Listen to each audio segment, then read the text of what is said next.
How to remove watermark.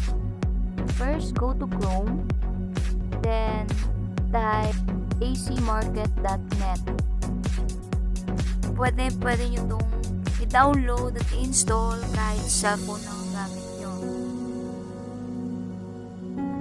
Yung store na to is pag nag-download ka ng apps, automatic na siya wala or instant na siya na walang watermark. For free yan guys, walang bayad. Click download, then hintayin nyo lang na matapos yung download. Nakadepende yun sa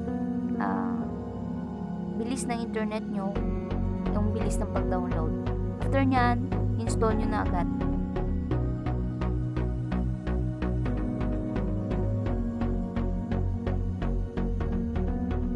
Market guys, para siyang Play Store na pwede kayong mag-download ng games or mag-download ng apps.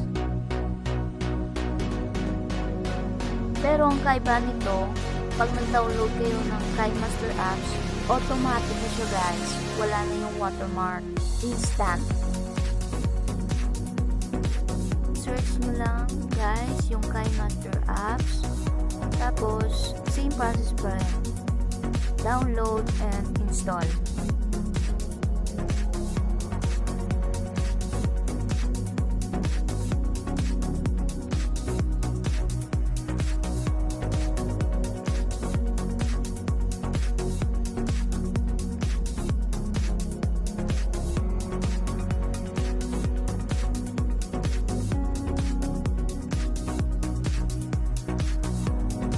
Pag nakapag-install na kayo, pwede na mag-edit guys. Thank you so much for watching. Enjoy!